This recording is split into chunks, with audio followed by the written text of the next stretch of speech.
EST 2016. This is interviews, music reviews, and more. This is The Hodder Show. What is up, everybody? We are rolling audio here today on episode 350 of The Hodder Show. I hope you guys are doing absolutely fantastic. Thank you so very much for tuning in and clicking that play button on a very, very, very special episode of the podcast here today. I cannot tell you how excited I am for this episode. It has been nearly 7 years in the making, but I am finally sitting down with my brother from another mother, the man who is responsible for my show's graphics and logos and banners and all that stuff looking so fantastic. He is also a man who was responsible for more than once being a wonderful creative force in the life of the Hodder Show, and really, more importantly, a wonderful influence on my personal life. I cannot tell you how much I love my guest today, Mr. Jason Rees from Jaybird Digital Arts. I am so excited to share this with you guys. We cover a ton of ground, ranging from how he got started in the graphic design business, some of the kind of fun, odd jobs that he had, going back to his time working on movie sets, doing costume design and also visual effects and things of that nature. And we get digging deep about that. Also, we talk about music, wrestling, everything under the sun. Jason does so much with Jaybird Digital Arts, and we talk about pretty much everything. So if you are a fan of his work or a fan of him personally, which so many people are, you're going to absolutely love this episode. It was so much fun getting to sit down with him. And it was also my first in-person episode in a very long time. So I cannot wait to share this with you guys. Before we jump in, I need to take a second to thank everybody for their support on the last week's episode of the show. Another edition of Ask Hodder Anything, the 6th edition, The Return of the Hod, of course, episode 6. We are done with the Star Wars references on the Ask Hodders Anything, I promise. But I have so much fun doing those. Thank you to everybody who submitted questions. If you listen to that and you would like to submit a question for a future Ask Hodder Anything, reach out to me. Let me know. I would love to add your question to my list for when I do another edition of Ask Hodder Anything. With that, we're going to jump into my chat with Jason Rees from Jaybird Digital Arts right after we hear a quick word from the sponsors who are helping the Hodder Show grow. Let's check it out. So, 6 years ago, actually more than 6 years ago, I met one of the greatest people I've ever met in my life, who came into my life to help design a t-shirt. And from that moment on, this guy has done literally so much for me and for this podcast. I cannot stress it enough, and I promise I'm not going to say shit like this the entire podcast. I'm starting with it all now. Oh, God. He's one of the best human beings you'll ever meet, and is also one talented, hardworking son of a bitch. And it has taken 6 years, but we are finally here. The interview, my brother, Mr. Jason Rees from Jaybird Digital Arts. What's up, man? Woo! 6 years. 6 years. 6 years. 6 years. That's a long time. It seems to have kind of flown by, and right. It also feels like I've sort of known you longer than I know 6 years at the same time. And then after the past 2 years of what the world's been, it's to be together again. We had to mark the occasion by doing the first interview in person live. Yeah, it's just awesome. Like, you know, obviously as we record this, for full disclosure, you guys are hearing this. This is episode 350, so that's cool. But we did record this a few weeks ago now, as you guys are hearing this. So we just actually had the first Chinlock Wrestling comeback show last night, and Jason was gracious enough to let me crash at his place. So I said, well, you know, if we're gonna hang out the next day, we gotta mark this occasion, man. All right, let's get it straight. If we're gonna get it straight, I'm not gracious. I put you to work, and you worked your ass off too. So like the least I could do is like buy you breakfast and put you up for the night, because we moved some merchandise at Chinlock comeback last night. It was awesome. We did. It was so much fun to see everybody, and just not only just the boys and the people who always help out, but even just the fans, some of the fans that I recognized from the last couple of shows, and just so many new ones too, right? Yeah. We had, I can tell you, at least 5 kids. Well, I called them kids. They were not probably kids, but some where kids. it was their first, like that one young lady who she came up and she bought a shirt, and I found that it was her first wrestling show ever, and I was just like, what? Like, oh my god! Like, yeah, you need something. You need to be the new biggest Chinlock fan. It was amazing last night, and it for the first time, literally in over 2 years, it felt a little bit like all is kind of right with the world again, and we're back on track. It felt good and right, and things are back to normal. For the longest time, I think we were all getting kind of used to being apart, and the world kind of separated, and there has been a lot of negative and a lot of scary, and last night was really cool to have everybody together again, doing something normal again like that. It was really amazing, and I'm glad that you made the trip down to do it too. Man, It's cool. Really I cool. wasn't gonna miss it. Like, and truth be told, as great as the Chinlock event was, I was like, I gotta go see Jaybird, man. It's been a long time. Because I think I had seen you in late 2020 when you dropped off some shirts, I think. But since then, I haven't seen you. And even then, that was for 5-10 minutes, and I'm just like, that is too damn long. Like, it's been a long time. A lot has happened since then, hasn't it? The world's really. a different place, and it feels good, because I don't know about you, but I was really getting used to just not being around people, and I was getting to be okay with it too. I was starting to I was okay just in my little small, tiny little private bubble and world of my family, and it's great to be with family and everything, but we need to interact with each other again, and it was I'm glad it happened, and it's going to happen a lot more moving forward. Oh yeah, like I've already said, like, well, I'll see you guys next month. Like, it's just I'm just like, it's so cool to. I was fortunate enough that I was still able to see people regularly with my work, but it almost had become, especially with my Belleville family, yourself and Michelle and Sam and that, like, I'm just like the thought of just like, I remember saying to Sam, like, oh, I got to come down and see you. Yeah.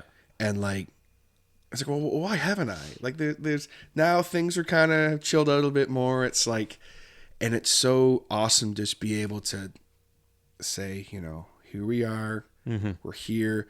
We saw people last night. The vibe last night was awesome. Everyone was so happy to see everybody. Yes. And it was just like, it's so cool, and it's so awesome to be sitting here with you, brother, and just to finally be able to do this. And we have so much to talk about that I said to you earlier. I said, I have no idea we're going to start with this because your journey with the end game being Jaybird Digital Arts has been so extensive. I could probably talk to you for 5 or 6 episodes about your history. It's really true, and the from the beginning to now point is we could probably do a podcast interview for each segment of everything I work in, because I do so many different types of things, and they're all amazing experiences, like the Chinlock experience last night. With comedy and music and music. Are you kidding me? The hotter interviews and the hotter showcases we could totally do just on music alone, but we'll try to capture everything today for episode 350. First of all, can we acknowledge that again? Because when did I come in? Really, it was really the initial episode. It was before episode 30. It was before episode 30. Episode 30. I can tell you, actually. And did you think at that time that we'd be doing this? Episode 350, man, is a huge milestone. It's crazy to think about how it was such a, not a little throwaway thing at all, because I always view, anytime I have an interaction with someone, even if I don't work with them going forward, I always view it as like a good, fun thing. Like, I'm always like, everyone's important, right? Right. But when we linked up, let me go back here for a second. So it was April 20th, which is hilarious. 4/20 in 2016. I sent you a message because you and I had a brief chat on someone's status about t-shirts. Yes. Where I put up saying I needed someone to help me with the t-shirt. Excuse me. and someone tagged you. We started talking, and you sent me a design, the first design, on 2 days later. Oh, that's a good turnaround. Good turnaround. That's a turnaround, brother. And then let's see where the final one landed on here. I'm just scrolling ahead here. That day, the next day, we landed on the first.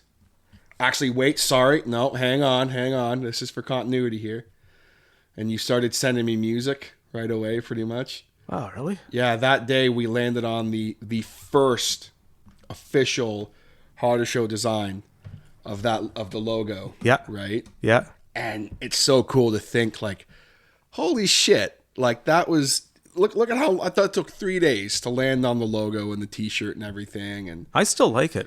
I do too. I love that. It still works. Sometimes you look logo. back and you think, it's always good to... And it is a good thought sometimes to update logos from time to time. Companies have done it a lot. Yeah. And you look back at the old ones and you might be nostalgic about them and say, well, it evolved into something better, but I think it still stands up. It holds up still. It's cool. I think so too. I think it turned out good. But even with, like with the, just to talk about your work with me for a second here, like, I look at where the logo is now with the slight update, just Yeah. a little cleaning up, and the EST 2016, which is a credit to Mr. Brandon Bowden, because that's important. That was a good ad. Good ad. He pulled that out for the intro, and he was like, I like that EST 2016, man. And I was like, yeah, okay. Dig it. And the amount of times you have... I mean, brother, I know there's been times where I've sent you shit that I've done on, like, paint. And I'll be like, okay, this is what I want. I tell this story all the time. The original Podbeard Network logo Yeah. that I sent you, if I remember correctly, was something I did on, like, Meme Maker, where I took, like, clip art and was like, Yeah, that's right. "Da." And you just went, okay. And, like, 2 days later, you were like, how about this? And I was like, fuck off. Like, that's... It's just 9 times... Like, every single time I come to you with an idea, it is just, like... It is exactly how I picture even the interview stuff. Yeah. It's just like, you just have this mind for it, where I say to people all the time, like, there's a reason that Jason's my guy. It's not just because, yes, Jason's my brother and I love you like family and stuff, but also We'd be friends like, regardless, right. I think, right? Yeah. But it's like, I can't, like, if someone contacts us, like, hey, I'd like to do a logo for you, it's like, you won't get how my brain works, man. Like, it just, you've sent me stuff randomly, like, hey, what do you think of this? And I'm just like, that's amazing. I'll use it. Yeah, I'll take it. Like, that's amazing. Perfect. Thanks. And it's just, for you, like, where did this whole creativeness come from for you? Like, when did it start? Did it start when you were really young, or? Oh yeah, for sure. I was artistic even as a young child, and encouraged to do so. Mom was a huge part of supporting. She was great. She would support anything that I wanted to do, and I had the opportunity to try everything. I tried Little League baseball, which I was terrible at. I was painfully shy and not very athletic. I've always been slender and kind of frail. So as much as I love sports still, and wrestling especially, it wasn't my thing, but I was always drawn to art and encouraged to do so. So it's always been a part of my life. Never monetarily, that's for sure. It was always just one of those things that's what I will do when I would get home from a job. The real base is just work ethic, and came from both of my parents. Always, keep working, and it's not like you have to be a slave. You don't have to be driven into the ground by a job. Right. But when you put yourself out there in anything, just working at anything, opportunities come up. Things arise. You meet people. You find like-minded people, and you glom together. And that doesn't happen unless you get yourself out there and working. And we had this conversation earlier that we could have even recorded too. Like, your life is what you make it. Right. It really is. And if you'll have a bad day if you're going to be grouchy, or you can just carve out the life you want for yourself. And not many people get to do what they love. It's really for a living. It doesn't happen a lot, but you should always do what you love at some point. And art was always there for me. And there came a point later in my life. We had family businesses, and my wife and I, Michelle, had some businesses together after we met. Makeup business we had together in TV and film. So I always just took it upon myself to do the logo designs and artwork and everything for it. Anyways, when we had a brew on premise business, the family business, I would always do the menus and the layouts for that. So it was always there.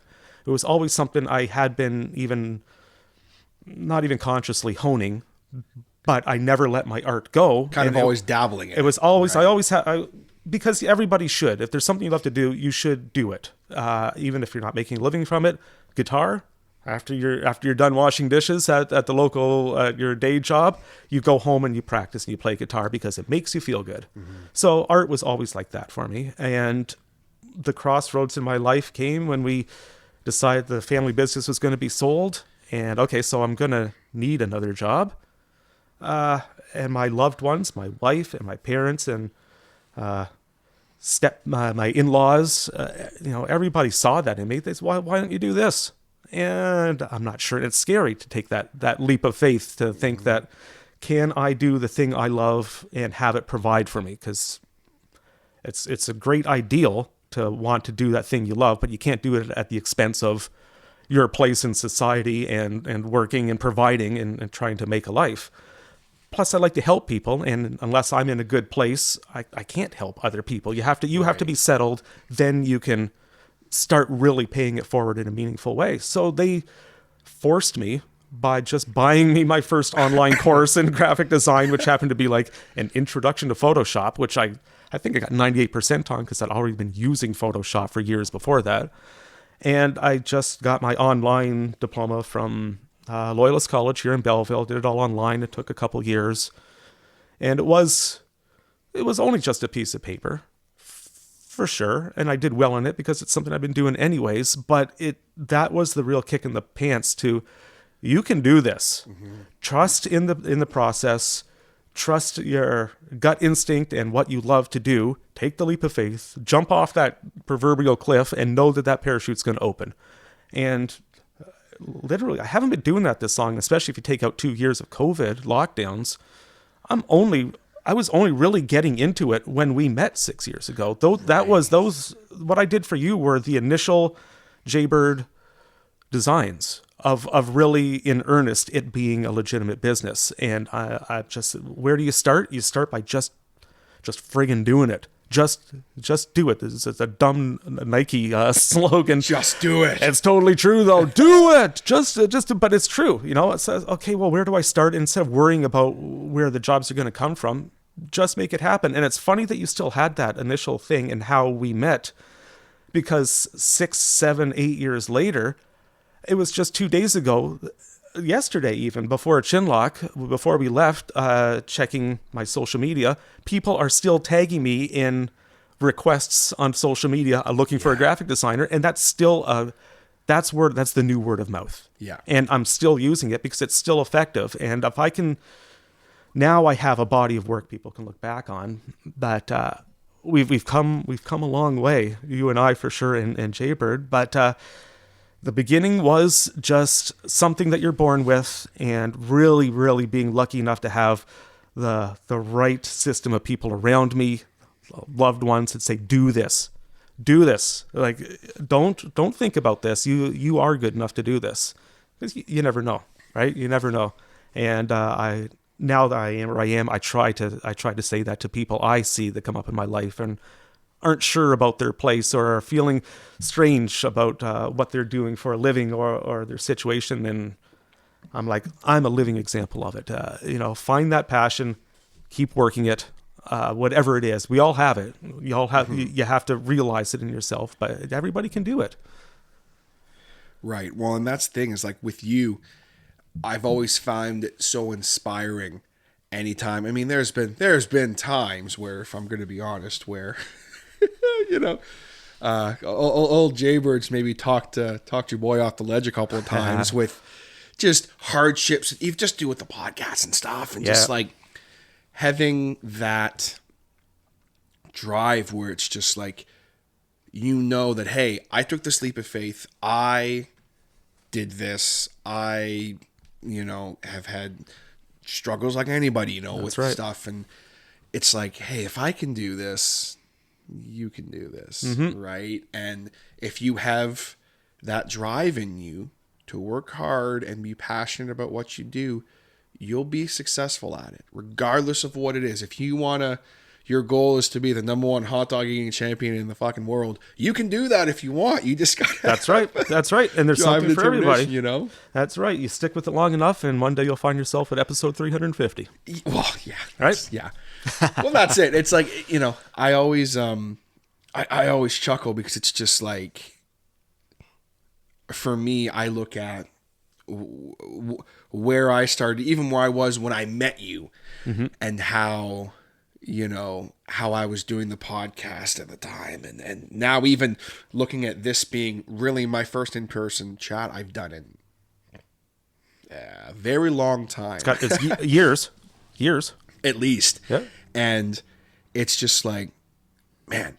And then I'm looking around at your office and I'm seeing obviously a lot of the Chinlock stuff and a lot of wrestling stuff, but then also like the stuff you're doing now with like all the comedian stuff you're doing. And like, it's just like, it's so cool to see, because my first introduction to your stuff was band stuff. Yes, but that's then right. I think you sent me a bunch of like comedy posters and the House of Hardcore stuff. That's right. Yeah, it was just like, holy shit. And then on top of that, I discover this dude's also a badass just artist doing more, I'm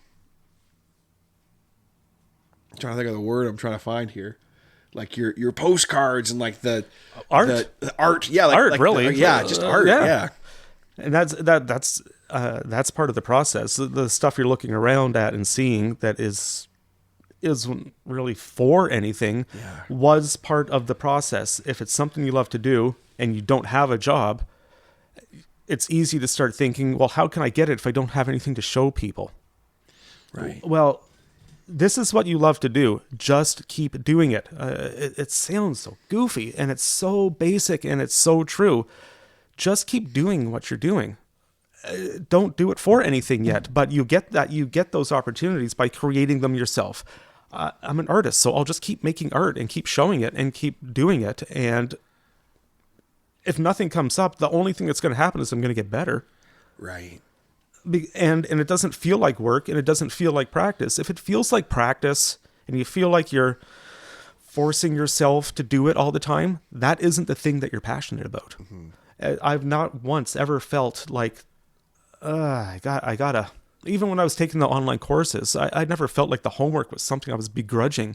I couldn't wait. I was devouring it. I couldn't get it enough of it. I was angry I had to sleep sometimes because I don't want to stop doing this. Dreaded sleep. I never begrudged this process even once. My wife might bring up a couple times where there was some Adobe Illustrator class I was taking. I'm thinking, this is the most counterintuitive, stupid program I've ever had to deal with, and I was fucking much cursing. But it was a good cursing. It was challenging me enough, and it's the challenges and the failures are the biggest learning points. Right. And I understood that. At the moment, I'm sure it didn't sound like it, but I never begrudged any of it, not a moment of it. Let alone the fact that the underlying tone is, I am not going to let anybody down. I got many hands behind me that are supporting me, and I am not letting any of them down. And I will say that, I say that on the regular for people that I've met along the way and great opportunities that come along the way. Through our mutual wonderful friend Jan Murphy, the doors he's opened for me by introducing me to Tommy Dreamer of East Hill. 15-year-old Jaybird is peeing himself to think that Tommy and I are friends now. And I told Jan then, I said, you're never going to regret introducing me to somebody like that, to the next level of people. Yeah. I am not going to embarrass you or let you down. They are going to come out of this thinking, thanks for introducing me to this guy that I can use from now on.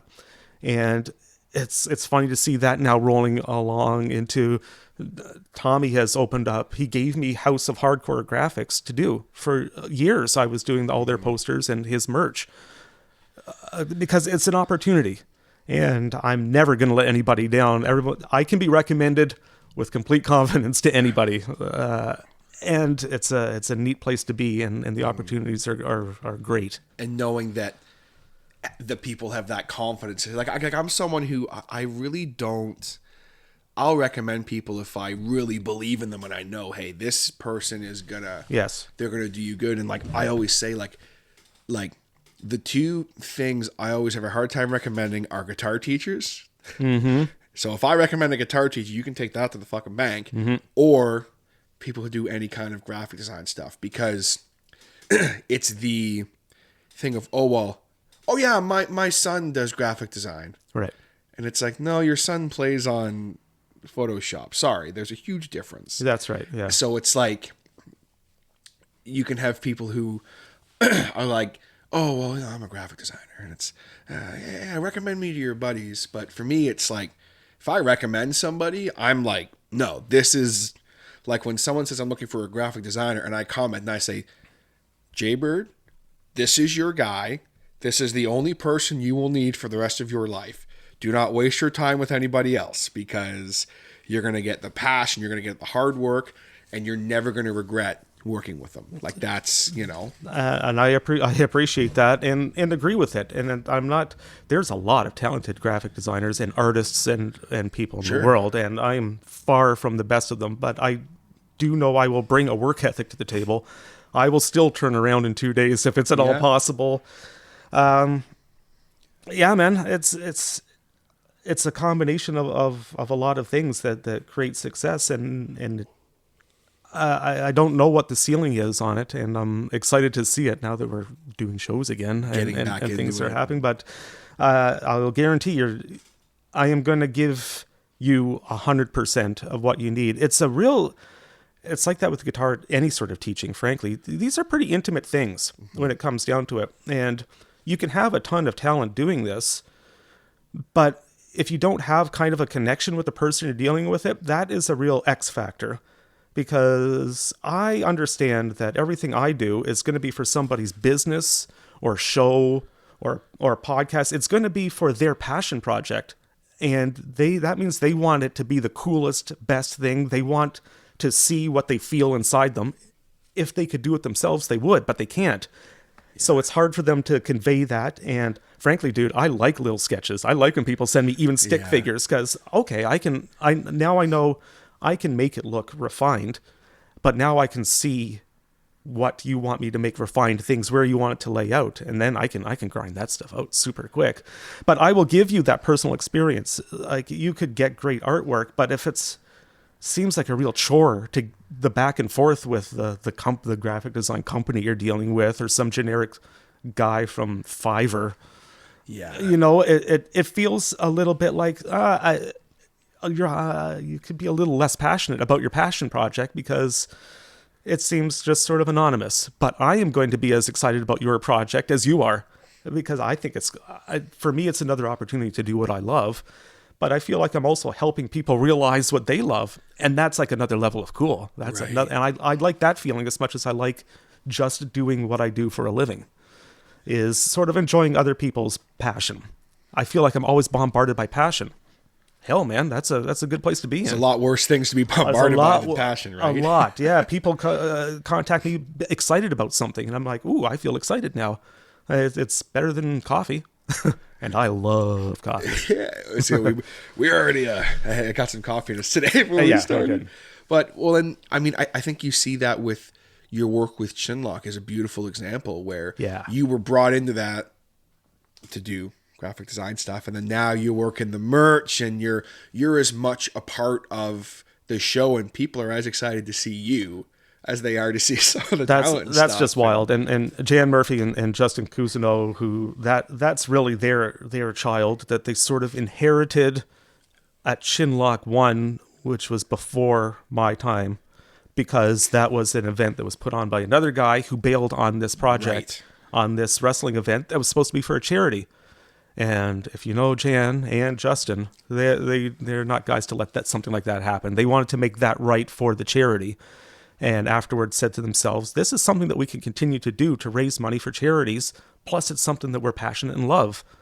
And I got invited into that fold by those guys. And not only am I still with them, and they gave me now an opportunity to generate some money out of it for myself by just giving me the opportunity with merch to sell and make some money, because everything I do for them, I don't charge.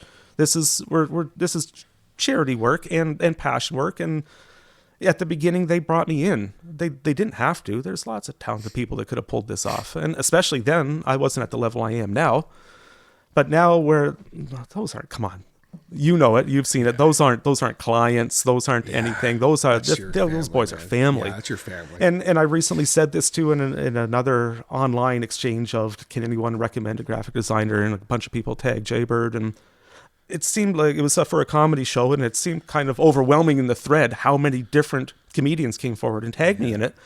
And I had to comment underneath. I got the job for the guy and just recently finished his poster off for him, and he's blown away for it. But I had to comment underneath that, like, I'm kind of overwhelmed by everybody tagging me here, but I got to admit, like, I legitimately become friendly, if not friends, with 90% of the people I work with. Nobody's a number or a client to me. It's not.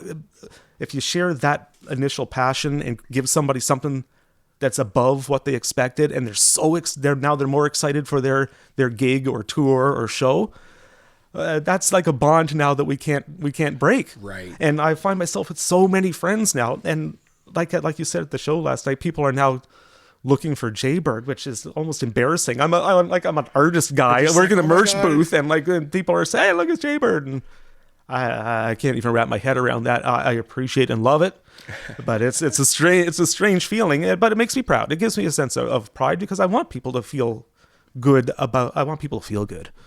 you know, whether it's their project or just in general. We managed to give some stuff away at the merch booth last night. Which is always fun when the little ones come for the little guys digging through their change purse with toonies and buying a poster. And I said, well, why don't you take a calendar also? Free? Yes, free. This at the end of the day, this is also what we're doing. I'm happy to take a little bit less to make people feel good, especially kids. So I feel like I live a real blessed existence here, and I also don't feel like it's luck. It's a lot of work, and it's a lot of effort to do. And I wouldn't have been here on my own. I came from somewhere else, so I'll be damned if I'm not going to pay it back. I'm not going to pay it forward. Every opportunity I can, I'm going to charge less and give more as much as I can, not at my own peril. But I find I don't need as much or want as much if I can make the world 1% better, right? Yeah, 1% better. every day, trying to make someone smile, right? Make someone smile. A wise young man once said, "Just get out there and change the world for the better." You know, and right. Hey, you know what? Just do something like that, man. Just everybody do it. You'll find yourself feeling better. You'll find yourself more successful. It happens like that. I like to think that people who are successful at the things they love to do get there because of what's, in my experience, the people who get there at their real passions, like yourself, are just the good, kind-hearted people who just, they love what they do. And I say this to people all the time. If you love what you're doing, regardless, you're already a success. That's right. If you love it and you're passionate about it and you have fun doing it, who cares if you make money at it? If you're in a position where, obviously, yes, if you can make money at your passion, that is the dream. That's the pinnacle for sure. I hope everyone has that opportunity one day to do that. You know, but if you're doing it and you're like, man, look at what I'm doing. Look at this. Look at how cool this is. Like, to me, you're already a success because you're doing that. You're putting that out into the world, and that's so important. And the crazy part is people will pick up on it. Animals pick up on feelings. Yes. Right? And people pick up on it too. It's what makes things work. It's really prevalent in music. The musicians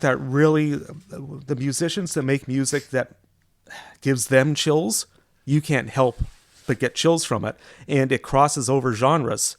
I wouldn't say you and I are big country music fans, but if you hear a country song done from somebody really feeling that shit, Yeah. like, and if you see that with a bunch of country fans also, and you get that crowd feel of, I'm emotionally invested in this because the guy doing it is emotionally invested in it, you can't help but be swept up in it. And people are drawn to that because it's positivity.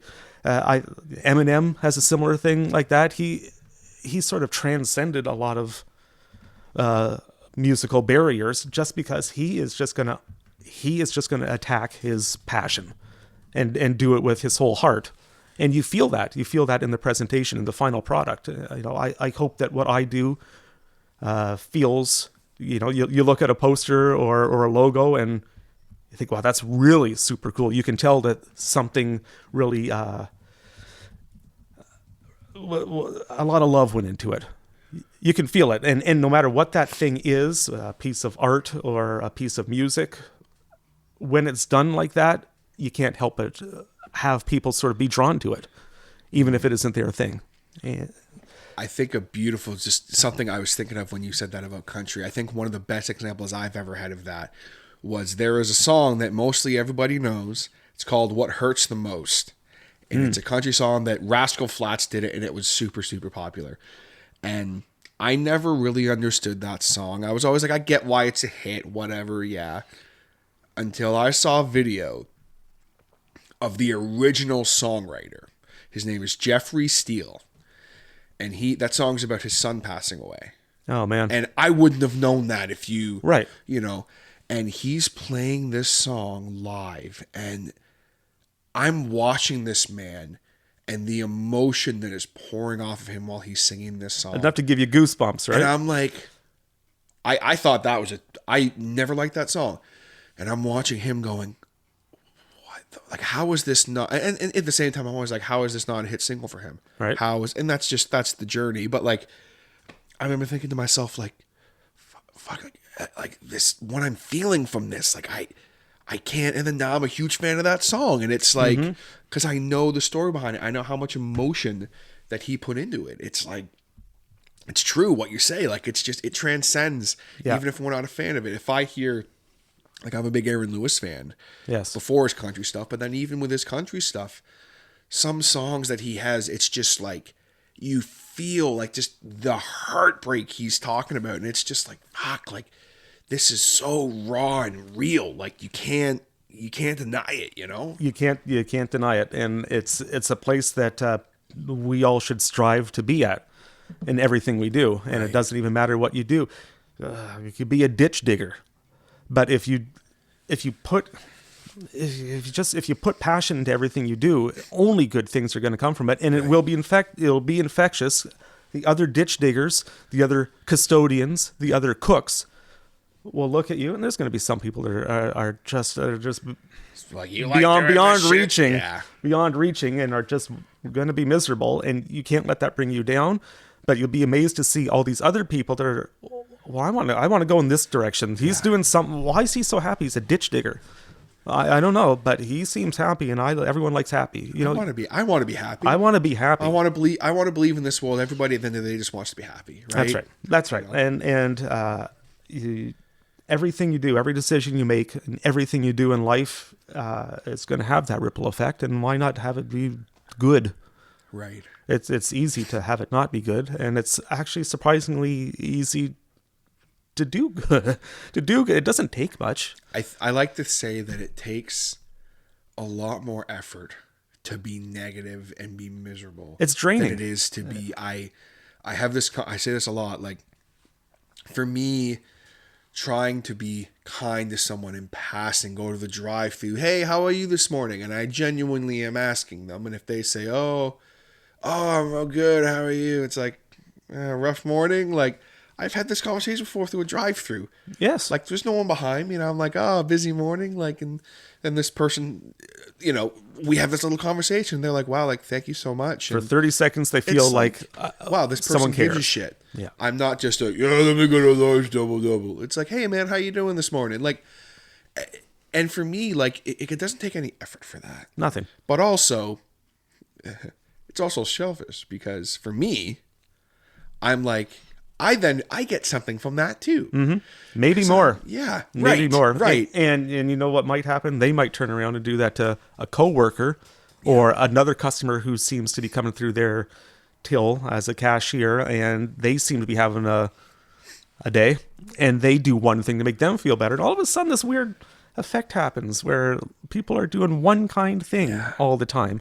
I say this to, it's like, I said this to someone recently where it's like, you know, you have the power to affect multiple lives with your actions. And they said to me, well, what do you mean? I said, like you just said, you're nice to one person. Maybe that person was having a hard day. And they go, oh, that guy was nice. He didn't need to be nice to me. Walking down the street, you know, oh, hey, you go ahead of me, man. That guy, have a good day. And maybe that person maybe that's all they needed that day. Hey, he didn't need to be nice to me. Maybe I should. And then you see someone open the door for them. Hey, go ahead, brother. Yeah.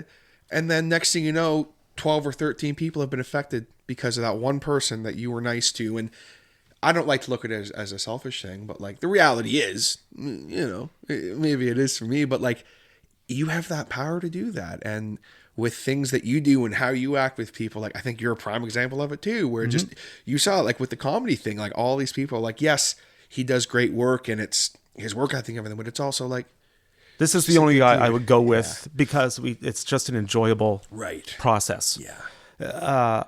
I don't know about you. I can imagine, but I would pay either a little bit more or take something that's a little substandard's a harsh term, but I would take a product or a service that's a little less if I really like the person. Yeah, same here. If I really like the person, and by liking, like they seem like they're legit, they are plenty at least good enough with the product, because if you're looking for a product, it has to be passable. At least passable, yeah. And if it's good, all the better. But if you really like the person and they're easy to work with and you enjoy the vibe around them, I would do that 10 out of 10 times. I would take that person over the best in the world who's a dick. Yeah. And even if they were cheap, like if it's just if it feels like it's a negative experience because the person's miserable, I don't care how cheap and great their work is. I don't want to be around it. And I want to be that opposite force. I want to be the one that you want to work with again because you just made it. I want to make things easier. And in my work, I deal with a lot of promoters. And promoters they got to be crazy. Yeah. They got to be crazy. The amount of working parts to put on a live event with late cancellations and insurance and venues procuring, and there's so many working parts. It's got to be, I can't even wrap my brain around it. So if my involvement in it can make it that little 1% better, they're like, I am never going to go with anyone else again because I know that I can tell you something. The work will be good enough. And I like I always want to hone my work. So I'm always trying to improve, as everybody should. Why aren't you trying to get better at what you do? No matter what you do, whether you love it or not, if all you are is a cook, at least try to be better. It just makes your life easier if you get faster at making burgers. But if I can provide good enough and they can know in the back of their mind that this part of this big picture that I have to put together is taken care of, that you can't even put a value on it for them, for their peace of mind. And I like to think I'm easy to get along with too. Like, I don't bark at, like, say, you can't, that's impossible, you can't do it. I'm like, we'll make this work. We'll figure it out. We can get something. Like I will guide you if I think something's tragically wrong from the standpoint of layout. If what you're telling me now isn't going to work, it's going to be weird on the eye. Your brain, angles are a thing. If it slants up to the right, our brains, that calms our brains. Where if you put an element on a page that's touching the edge of the page, it creates discomfort. Yes. Colors all mean something. So if someone tells me it has to have these two colors together and this here, I'll say it doesn't work psychologically speaking for these reasons, but I will get your point across. I'll make it work for you.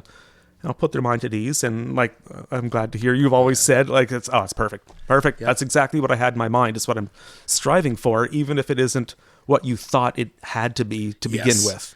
Which that's happened with us too, where I've been Of like, course, oh, it what happens about all the time. this color thing? And like, you know, like I'm a big fan of blue and black, right? And I remember the original interview tile that you did for me, I was very like, I want blue and black. And Oh yeah, that's right. one day you sent me a different one, and I can't remember. This was a few tiles ago now. Yeah. But you sent it to me, and I was like, and you were like, "What do you think of this?" And I was like, "Holy shit, that looks so much better." Right. I can't remember what the color, and I was just like, "Oh man!" Like, and I think I remember you saying like blue and black's a little because it was so dark. It's very dark, right. yeah. And I was like, and now after that, I remember saying, I'm just like, just whatever, whatever you think will look good. And 'Cause it's I leave just, it. I you leave know, it open, and I've done course. stuff for you and everybody who, oh, I like it, but can we? Yeah. Could this be incorporated somehow? A recent one I did, the guy asked if I could make an element look like it's on fire. He says, I don't know, real or cartoon or something. And yeah, I don't mind that. And that's another thing too, is some designers or artists would, how many edits do you want? This is what you're paying. This is what you're getting. And I'm like, well, I don't know. Sometimes I don't know until I see it also. So I said, well, let's try it. Let's see.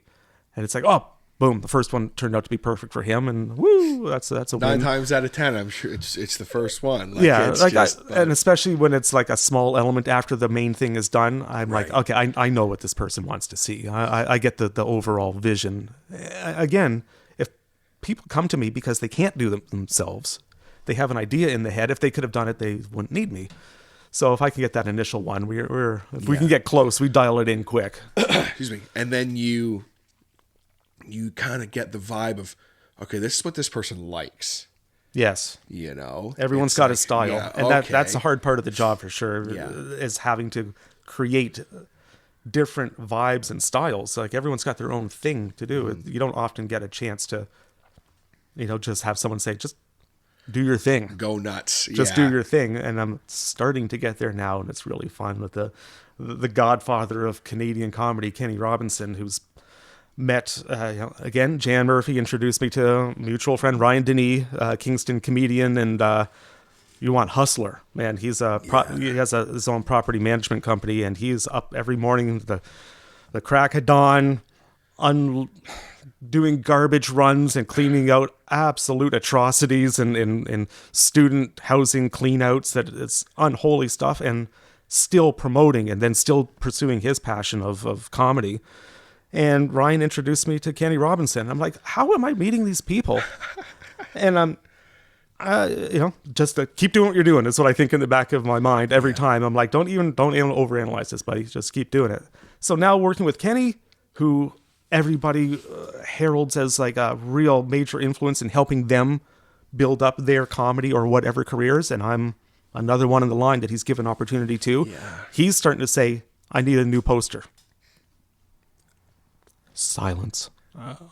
Any ideas? Sometimes he'll send me like a movie poster, maybe themed like this, or sometimes do your thing. I'm like, wow, I have like full. Here's what we need. Do your thing, man. And I'm like, ooh, this is that's cool. awesome. Now I have full creative control over this, and that's a neat place to be in. That's a cool thing to see happen. And I don't care either way. I'll take all of it. I love it all. I love it all. I love the difference. I love new challenges. New is always fun. Being able to, because originally what got you into this was that creativity. That's right. Was the being able to just create something. Like I think some of my favorite work of yours is some of like the dark art stuff that you've done. Yeah. Like, and I look at it and I'm just like, holy shit! Like this is, and like I would think that's very much your style, but then also, that's why like I always say like any metal bands I talk to them, I was like, yo, like. You gotta reach out to my guy because like he's gonna get something just epic for you. Like I always say that to him, but like it's it's so cool when you can start having that creative freedom to just be like go nuts. And something fairly recently that I wanted to quickly point out that we've been doing is I with the Dread Files stuff where I just randomly sent you. I remember vividly at my work in the basement in our office, there's this like random hole in the wall. Yeah, what the hell? And it's this weird, and I don't know why it's there. I thought it used to be for a pipe, but it never did. It's really weird. It's an old school, and I'm like, what the fuck is with this hole?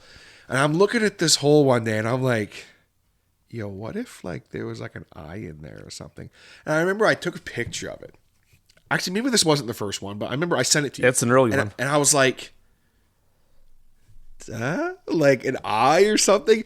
And like you sent that back and it's this eye. And I'm like, oh my God. Like, can you imagine if you looked in and that looked back at you? Like, And I'm like, and then I sent you a picture of like I was like in the back roads of fucking Newtonville, Ontario, and I see this bridge and it's late at night and my headlights, and I was like, yo, what if there was like a ghost or something? Was that actually from your car? Yeah. Like, yeah. Oh yeah. Man, I thought that might have been just a picture you found. No, I just no way. I started doing that, and like I send these pictures, and I'm like, what do you think of this? Like, maybe this, and I it's been so fun to watch your brain work, because it's just like, I'm just like, oh yeah, what if like, oh, I need a leg here, right? Like in the most recent one, I was like, I needed it's like under the stairs, I need a leg here because like this guy's trapped and this creature's following him, and you send me this like first gun, you were like, oh, like this one's kind of tricky, but you sent it to me and I'm like, are you fucking kidding me? That's exactly like, it's a pleasure to watch your mind work is what I'm trying to get at here. Those are the and I think I said that, and it's a statement I use sometimes when it comes up, is I'm like, dude, you're in my wheelhouse now. This is in my wheelhouse. I love getting random pictures, and one of my favorite things of favorite techniques I like using is photo editing, and I've done a lot of it just for fun, because I just like, it feels like you're manipulating reality and creating something else that's that never existed, but you made it exist. There's a new type of thing, showing a picture of my lovely wife with literally looks like she has two heads attached. And like, so I've always loved stuff like that. So seeing having you send me a random picture through, it could come any time of the day or night, it seems too. It's like whenever I see it, I'm just like, And then I know that, okay, this needs to be a creepy one, and sometimes I don't have any direction. You're like, this is creepy. Or whatever. Like, there's a few I've sent that I'm just like, right? But I think one that I want to point out, because it blew my mind so much when I saw it. I was like, holy shit. And I still get compliments about it to this day. Oh, yeah? Was the Christmas episode from this past year, which was this weird story I wrote specifically to narrate. And it was I heard a strange sound early Christmas morning. It's this weird fucking story. But anyway, that's not the point. The point is, I sent you this. It was this picture of this tree, and I was like, yeah, can you like have like a noose hanging from this tree? And so like you sent me that, and I was like, okay. I'm like, could you make it like night and like it's snowing? And it was like, I know I was asking for a lot with that, because I was like, this is gonna be, like it's gonna be tricky. And this fucking guy sends me back this, just like, if you told me I took that picture, like I went and tied a noose to a tree, it was snowing and it was night, and I took that picture, I'd believe you. Yeah. Because it was like, it was just amazing. I'm looking going, holy fuck, this is exactly what I pictured. And I've had a couple people on my Reddit say like, yo, like that's like a book cover. Yeah. I'm like, yeah, and I always say like, yo, this is the fucking guy. Like I've had other Reddit people be like, yeah, I don't know if I've even told you this, but I'm like, no, I never heard that. Yo, who did that thing for you? And I was like, this is my guy. Like what do you? Oh, awesome. I might need a book cover. And I'm like, this is the guy. Like, awesome. It's that one still. Like I'll come across my feed, because people comment on it, or they'll message me and be like, yo, who did this? Like, see, that's so awesome, cool, man. And that's everybody winning. Right. Like I'm getting shine off of it, which I'd love to do more book covers. I did the one, what was that, dollar store darkness? Dollar Darkness, right? For our boy Benji. Yeah. So I'd love to do more book and album covers. Are cool, because those seem to be really great opportunities for just pure do your thing. It's creativity. Be creative and give me something cool looking. Yeah, that's cool. I haven't heard that one. I remember that one too. The other one I liked was the cassette, the hand holding cassette tapes. Yes, that was for the Tapes of Trepidation, the Harder Show Patreon podcast. Yeah, the Tapes of Trepidation was a fun one to do. And there was another one that we're in the Jaybird office now. I used that table and I took a picture of my own hand for another one too. Like you said, can you do something like this? It was that. The cards. That was for The cards. Yes, The cards. That's all on the. If you guys want to see some really cool stuff Jay's done, that's more up his wheelhouse is the Dread Files Instagram, where I've had a series, and the last 4 I've done they're all in a series and they're all related. And this one was like, I was like, I need like note cards. Yes, with yes. a thing on it, and it was repeated. And I was like, Oh, what that's do you, it. That's it. What That's do you it. think? That's it. And That's it. I thought you were gonna just do like, oh yeah, like here's a message or whatever, and like it was like looked like old notes that were all crumbled up and like edges were torn, and I was like, fuck man, like come on, like this is just insane. And I was literally sitting where I was right now when you sent, oh, this is my idea, and I said, oh man, I got 4 projects on the go here, but I look behind me at that table, that cover wasn't on it at the time. It's purple underneath, and I literally grabbed my phone and took a picture of it. And the rest is just like generated out of nowhere. Like the paper never existed. I just I wouldn't have look known like that, right? I figured you sat there and wrote it all out. You know, a big thing of what I do, I find now I feel less like an artist the more this goes on, and more like a problem solver. Yeah. And like I know what the answer is, and I have to find how to get there. And that's how I tackle a lot of projects, and I love that feeling. That's a cool. That's what I like. I like solving things and solving problems and making things work. Making something out of nothing, I guess, is basically it. It's pure creation. It's really fun. Another one I just thought of that was totally a problem-solving situation was I sent you. It was for a story I did a while ago. And I didn't even think I'd bring up the Dread File stuff, but I think I almost have to now because I've got you here for that. It's like I sent you one where it was for a story. I hear a man weeping in the hallway, which was this weird story. But I took a picture through my the site thingy, whatever you call it, through my door, my apartment into the hallway. Right. And I was like, man, is there any way we can have like a dude? Oh yeah, out there, through the eye hole. It looked kind of fisheye. It looked right, fisheye looking. Yeah. I took a picture of that, and I was like, and you were like, I'll figure something out, and you send me this thing back, and it's just this dude with exactly what I pictured, holding his hands over his face like he's weeping. That was kind of creepy. Like, that turned out awesome. creepy, right? Yeah. And then you were like, oh yeah, I just took a picture and did it, and I was like, what? Like that was you? He was. I'm like, Michelle, can you come back here and just grab a picture of me? I'm gonna put my hand on my face and put my head down. And she says, why? I said, you'll see. And it's just like, because I remember you saying, well, I had to do that because I couldn't find anything that's just you problem solving. Okay, well, if it doesn't exist, then you got to make it. Yeah. And I love stuff like that, man. That's the funnest. That's the funnest. And being able to do it so fast and, you know, make someone so happy. It's just like, it's exciting all the time. I'm really lucky to be doing this stuff. Yeah. It's funny reminiscing about some of these. I forgot about these because you get so wrapped up in the current that you forget some of the recent projects. I love the Dread File stuff. Yeah, some of that stuff is just like, I look at it and I'm just like, oh man, like it's so cool. We should actually think about compiling all those together and doing like that. That would be cool. There's so many of them that it's just do a Dread Files Jaybird art show somewhere in the Peterborough area. People can come and cool. Hey, think about it, man. Let's start thinking out of the box here for collaborations. That'd be cool. Raise everybody's bar. Give us more shine. That'd be cool because I mean that project is tailor made for for what this is us. Yeah, this is us. Like, yeah. That's just you really came into your own too when the Dread Files started taking off. That I don't know how long in your life. I remember you talking in the earlier episodes of the Hodder Show about you get creeped out easily and those anything horror. Those were funny episodes, man. Where like you can't watch some scary movies. It's just I can't do it. I'm too freaked out. I am too freaked out. Brother, I'd be talking. I remember doing it actually came up in my feed not that long ago where I did a conspiracy theory episode, an internet conspiracy theory episode. Yeah. And it was this weird episode I did that someone wanted me to do. And I was like, I make the fans happy. And I remember I did one on this website, and I don't remember the name of the website or anything, but it was this website where you go on and there's all these like random like math problems and you start doing them. And as you do them, like, and as you keep going through the site, there's these numbers that keep popping up. And like, as you progress to the site, nothing happens, but it's like increasingly more disturbing. Because it's just these numbers and these letters, and it's like, what the fuck? And like, I remember I spent like 5 minutes live on the episode going through it.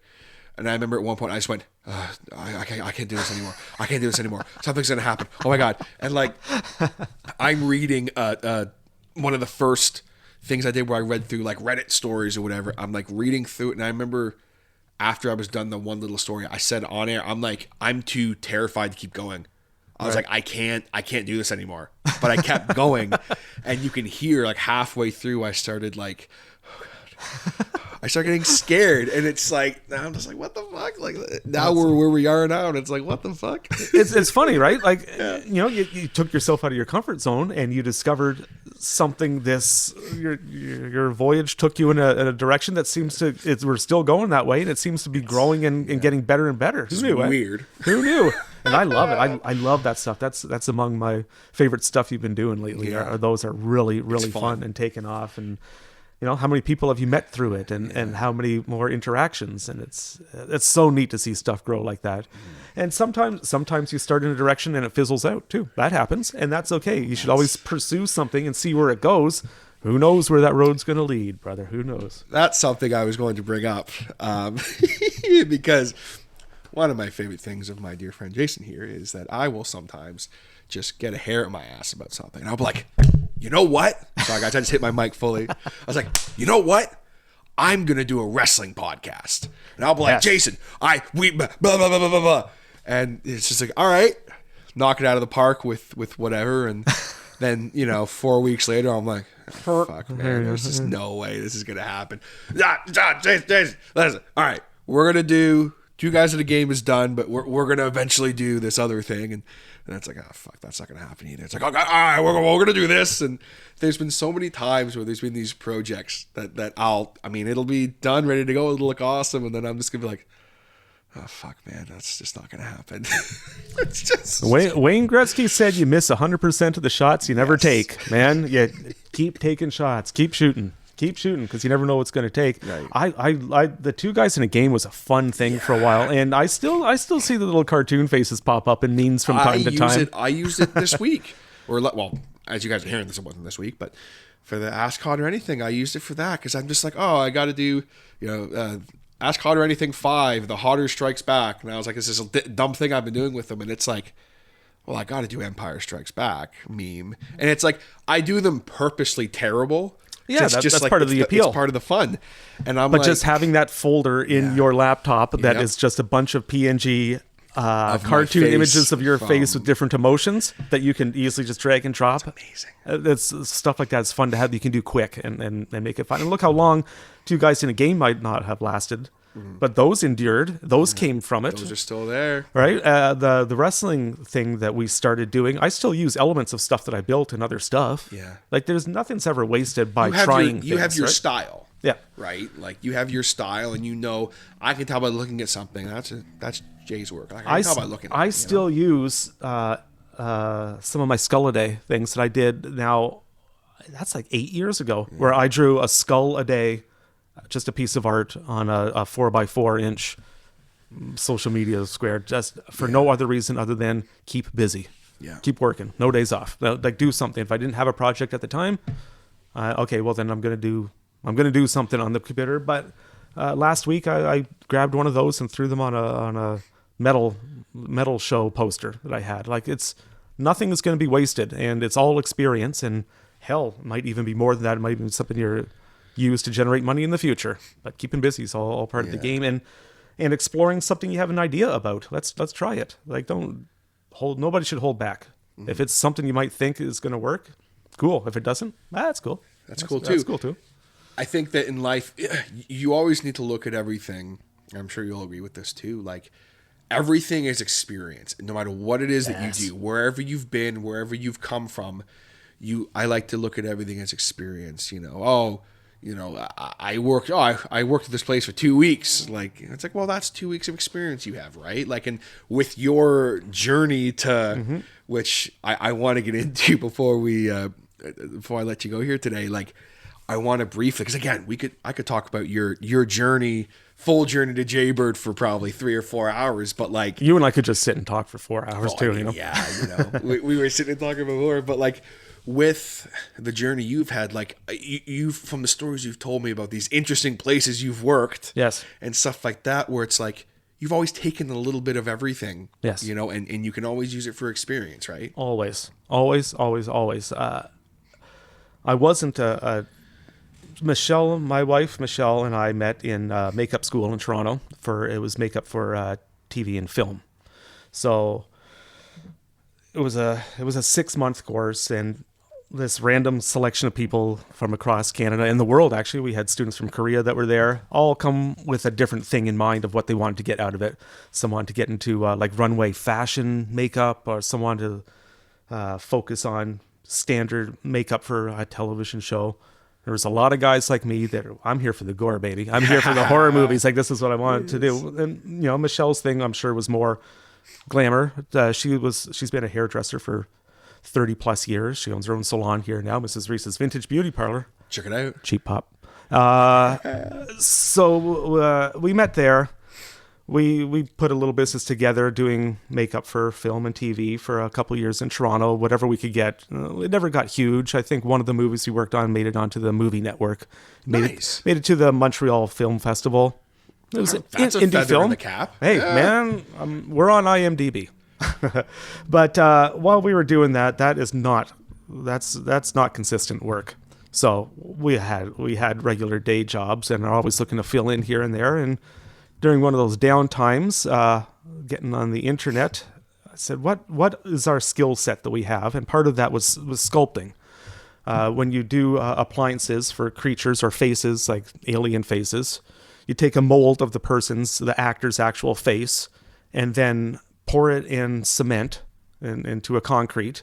So you have a perfect 3D version of that actor's face. On that, you use a clay that you sculpt what you want the creature to look like. You take a negative cast of that, you pour it in foam latex, and then you can put that on and it'll fit their face exactly, is the short of it. So we have all these skills in our toolbox now. We're not working. What can we do?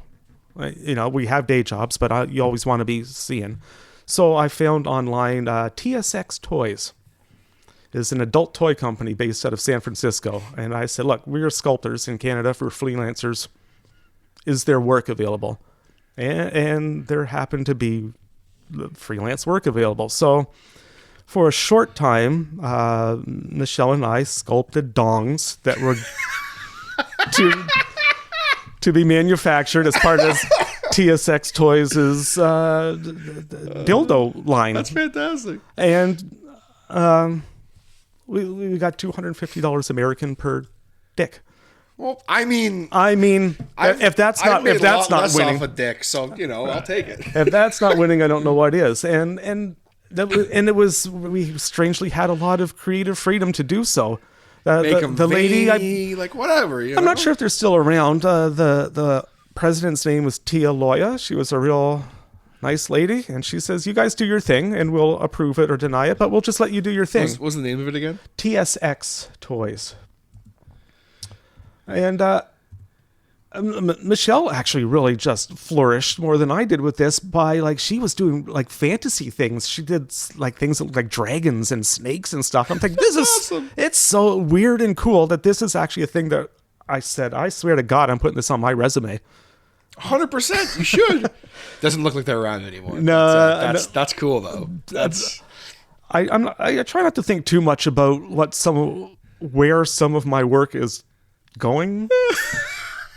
Especially like dragons and stuff. Right, what's going on. But I can safely say that we've made people happy in the world with some right. past projects. What did we say earlier? It's all about making people happy. It's all about making You made people someone happy. smile that day. There you go. You know what? I'm making two guys smile today retelling the story. Exactly. Put yourself out there. And that only, man, that wasn't an ad. That was just literally like a cold call.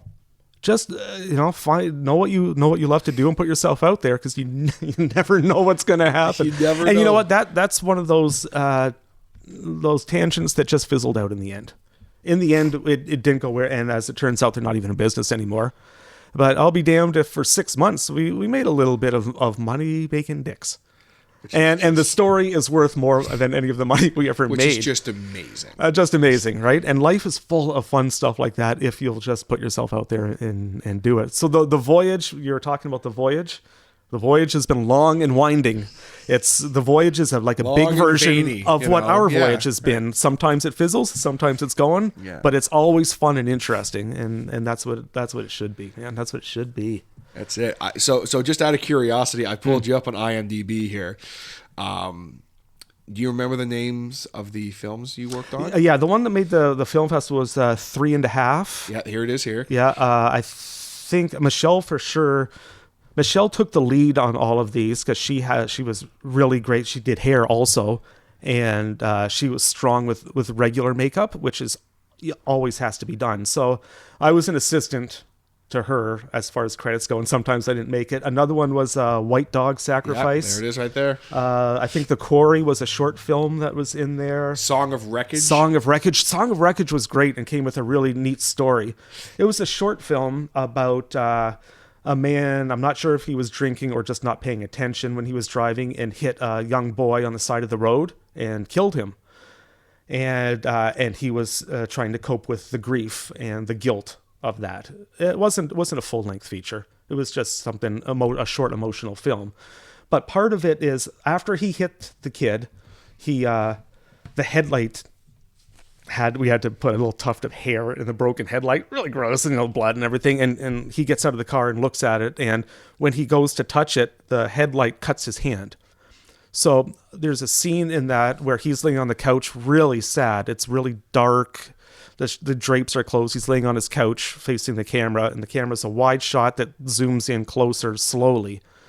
And his hand is bandaged up. And as they got closer, what they needed is for that bandage that was white on his hand, as the camera got closer, for blood to start to seep through slowly. That had to happen without cuts as the camera slowly came in. And that was the day that I couldn't make it to set. And that's my strength. And Michelle's like freaking out about this. She goes, how are we going to do this? I said, okay, I got to set up this gimmick. I got to set this rig up so it's going to work properly, which was a bit of a tube that we taped behind the guy's hand, went up underneath. We got a syringe without the needle, just the plunger part, filled it with fake blood, and she could feed it slowly through that tube. And they rolled, and Michelle's like, okay, because you get on set, and does the tube fit properly? I tried to work it out well, and she's behind the couch apparently, and they're rolling, and it is such a slow zoom in that the timing had to be right. And Michelle says, I am pumping, and there is nothing coming. There's nothing coming. And it was there was no audio for it because they were going to overdub a sad track or something, some ambient sound. So the director could talk to her, and she said, the director's going, we need the blood. Where's the blood? Where's the blood? Perfect moment is when it seeps out and just saturated the hand, and they did it in one take. Like, are you kidding? It's like, hell yeah. And then they cut, and everyone goes, yes! And everyone cheers, because resetting that would have been a freaking nightmare, because you have to take it all off. If it isn't right, get new bandage, a new rig, you have to drain the line and refill it again, and time is money, and they don't like wasting time. So, like, experiences, problem solving again, right? All comes back to it. Super right? cool stuff. There might be a couple others, but those are the main ones. Song of Wreckage is on there. Hey, wow. Yeah, that sounds like a really cool little film though. They're all pretty cool. They all have cool, and again, the people you meet along the way and the experiences you have. We've kept in contact with some people that we met on those original sets, because that becomes a family too, you know. We did a short film called Dream Recording was another one in it. That was a jazz band playing. It's sort of in the future, but it looks retro. Kind of, you know, it isn't specifically steampunk, but the feel of it is in the future, but they're dressed in fedoras and suits and stuff, which, funny enough, Michelle's dad ended up getting to be an extra in the crowd and on that too, which was fun. Dream Recording was a fun one too, about it was an actual jazz band that was playing, and some guy was secretly in the crowd recording the song so that he could like pirating a song, right? Bootlegging. But in this future, that was punishable by, that was criminal in a way that was rough you up kind of thing. Really, really neat stuff. That one could be in there too. And you know, those stories are, we signed on to do, okay, there's going to be 8 women and 15 men that will need some degree of styling, but the men are, just make sure they don't have like big obvious zits on their face. They didn't need any real styling. The women's hair had to be kind of retro looking, right up Michelle's alley. Which is, but we took the job, but you get to set, and now there's like 30 women and 60 men. And Michelle's like, well, I can't do hair. I'm not licensed to do hair. So I ended up just sort of directing traffic like an air traffic controller, just to make sure the next person's going to be ready to get right in her chair when one's done, so she can grind through these people. And Michelle asked me at one point in that day, she goes, I'm kind of hungry. Can you just grab me something I can eat quick? I said, yeah, absolutely. She goes, how long have I been doing this? I said, 12 hours. So I've been standing here for 12 hours without doing anything, without eating anything. I said, yeah, you're a trooper. Yeah, you have. And I'm like, I'm feeling terrible. We took this job in one thing, but as it turned out, we got there with something different. And instead of bailing on her and saying, nope, that we're not doing this. Yeah. Let's just get through this. Stay and get it done. Let's just get her done. And it's a good story. That's cool. Like, that's at the time, that was not fun. That was misery at the time, and that industry is a lot of misery with long hours and bad pay. Like, you really have to be top level for that to be lucrative, and you really have to love it, because sometimes you have to love don't love you. It's physically demanding too. So even as much as you love it, if you haven't reached a certain point by a certain age, it's much harder, because you just don't have that stamina to do it anymore. We've had 18-hour days on set. Torchbearer was a short film we did that was like a pilot that they were hoping that would get a major motion picture, real sci-fi thing. They had a warehouse with green screens. It was a big budget pilot that was a really fun one too. That had choreographed what was the martial arts form, wushu or something. It's like what they used in the Matrix. That fighting style, and they had like professional black belt wushu guys come in and choreograph fight scenes in it. It was really a neat experience to be around. So I guess that's all part of the voyage too, to get to where I am. It wasn't specifically graphic design work. I've only just now started doing movie posters for movies. Yeah, which is interesting. And not when I was in the movie back, industry. Yeah. Strange, eh? So the art's always been there, I guess, more. So I've forgotten some of that stuff. It was the Dick story that we talked about earlier that you're like, oh, this needs to be told. I think you got it, because you told me that story, but I had known that you guys had some experience in like the makeup department stuff for filming that, but I didn't know to the extent of how much you guys have worked on it. Right? Yeah, we got some done. I mean, we gave it a go for sure. It was hard to, and we were in Toronto. There's so much that's done, and a lot of the big stuff that comes through was, full feature, big budget Hollywood stuff. But they already have a crew and union work and stuff. It's hard to crack, and yeah, life took us in another direction. But we don't. I mean, well, that's where we met.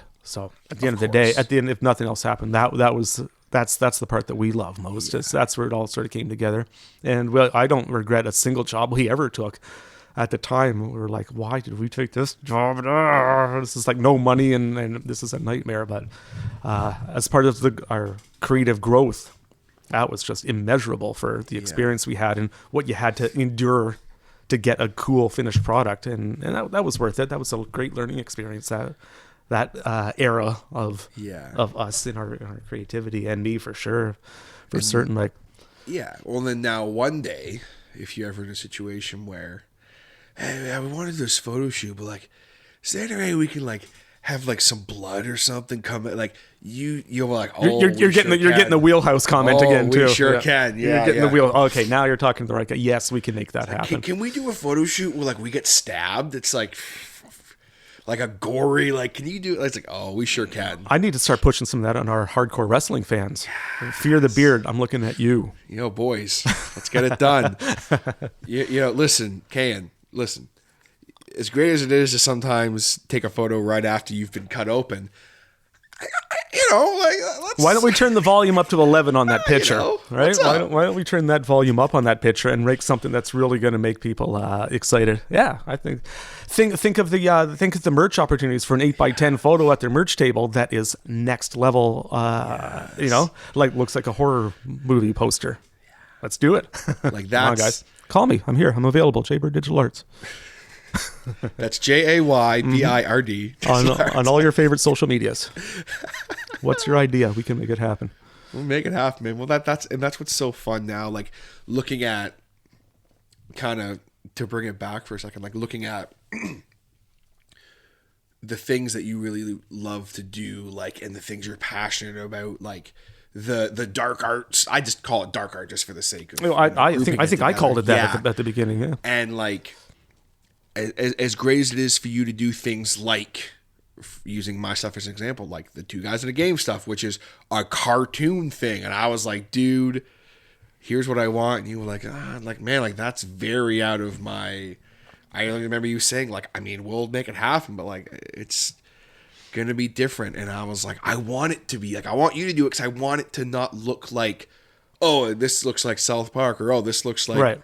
And you didn't. And I was like, this is fucking awesome. And to this day, I still use it. I love seeing those. They make me smile every time I see those. Every time I'm like, that's so great that that's still getting used. I love that. But then you come back around, and it's like we look at.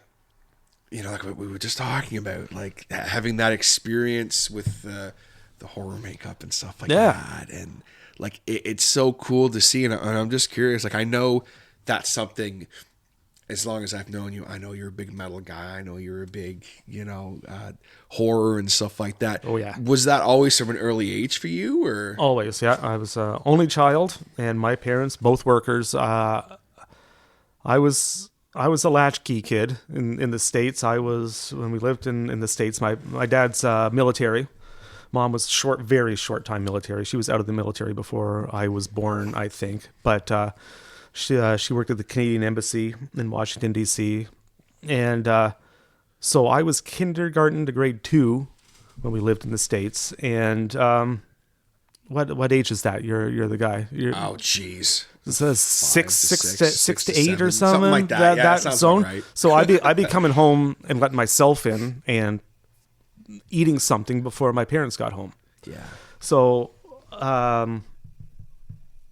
I was left to my own devices a lot, but I had good guidance, and they put me in a class.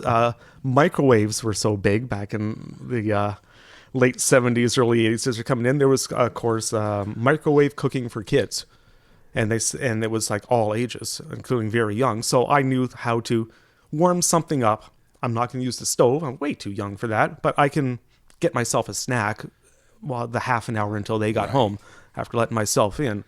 So pretty self-sufficient pretty early, at least to some degree, and they allowed that. That was a consistent theme in my life, to educating me of the reality of what television and movies are and letting me do my thing. So after the States, we moved to Base Borden. My dad got transferred there. So grade 3, I watched the original Halloween on my own in grade 3. Jeez. The dad had finished a night shift, and he was sleeping in the other room at night. He was in bed, I think, at 7 or 8 because he worked 12 hours before that. And I'm watching Halloween by myself in grade 3, and it was mildly traumatizing in the fact that this is a thing, the existence of this thing, but so exciting. So like grade 3 was my first horror movie on my own, not even with someone to say, comfort me and say, okay, this isn't real. I'm like, you're in the deep end. Swim, kind of.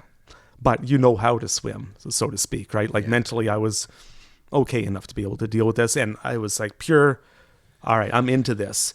And the following year, maybe 2 years later, part of when you get promotions in the military, you need, you have X amount of time and courses you take, and that will elevate you. So one course Dad had to take was called casualty simulation.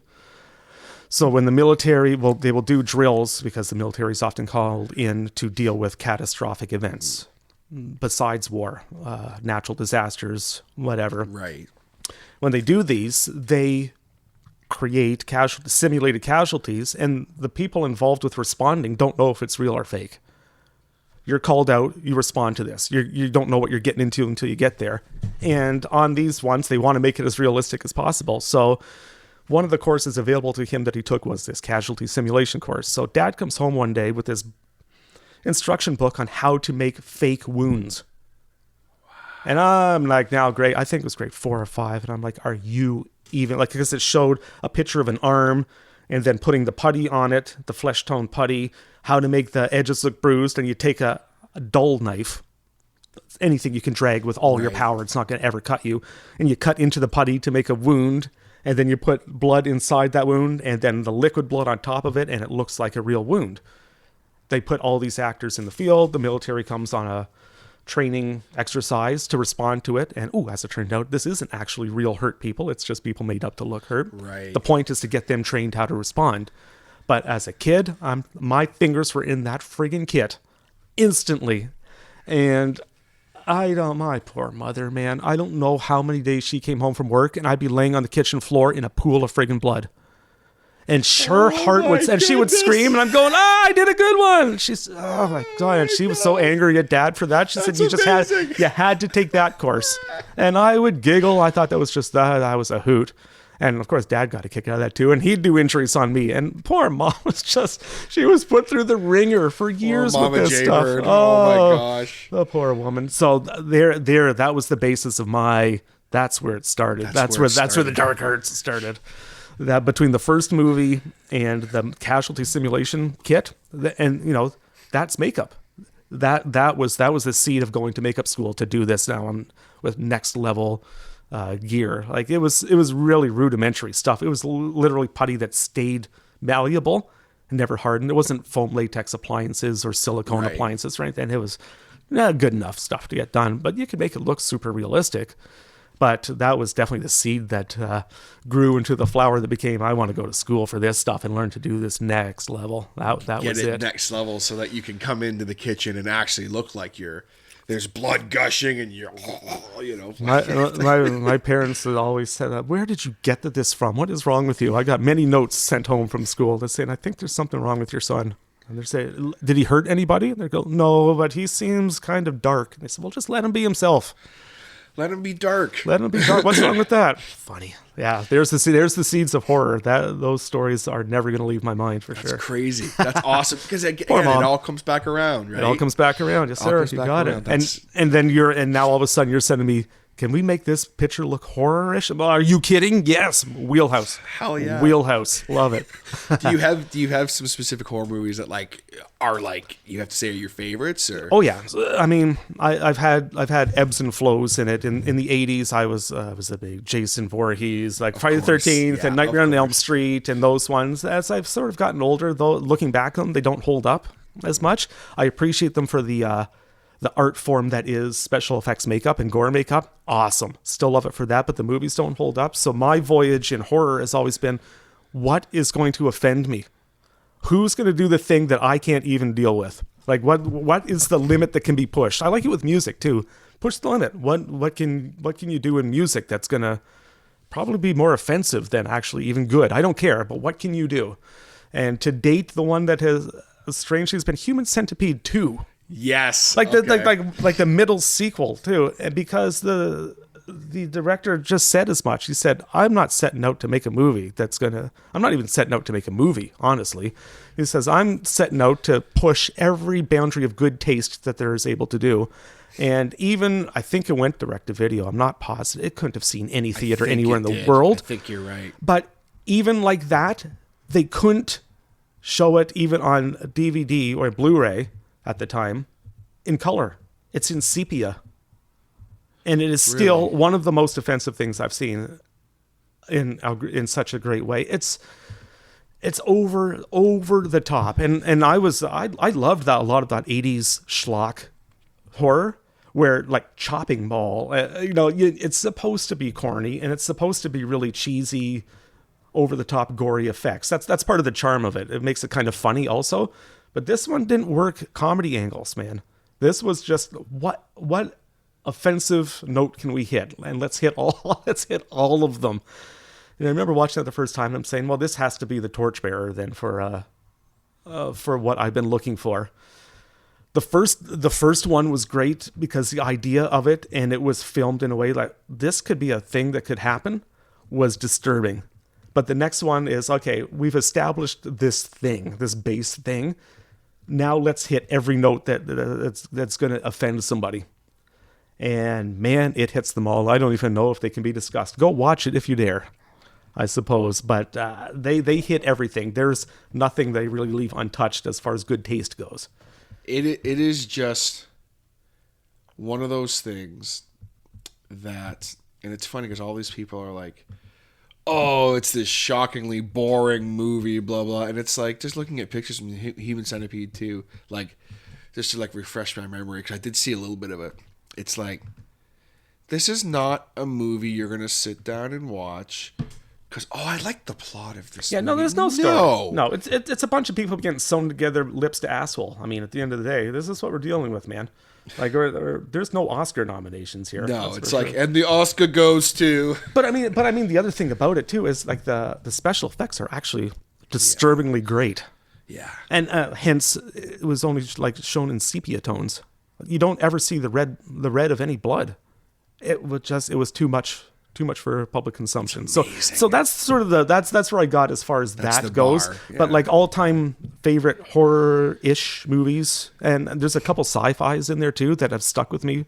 RoboCop, the original RoboCop, is one of them. I think that opening sequence, love that one. Yeah, love it. Like disturbing, and it has a weird comedy element to it that you don't laugh at. It's comedically awful. Yeah. Starship Troopers has stuck with me my whole life. That's an interesting one. Yeah, that's the weird one. But horror ones, the Kurt Russell's The Thing. Yeah, love, come on. Love. Yeah. And I mean, Quentin Tarantino went on to say he styled Reservoir Dogs to capture the same feeling as the John Carpenter's The Thing. One person is the alien. You don't know who it is. You know, there's a scene where they're testing their blood to see who it is because they act normal. One person is the rat. As it turned out, Mr. Orange, spoiler alert on a 30-year-old movie. So, and you don't know who it is, and it creates that sort of unknown tension. Those ones seem to be the consistent ones throughout. Like, those are the ones that come on. I'll watch them every time, and they still have the same effect. Like, this really holds up. I loved Hellraiser back in the day. Yeah. And then I watched it again. Like, it was really dark, really disturbing, really scary. And then I watched it again. And I'm like, I don't remember like the flaming dragon at the end of it. What is happening?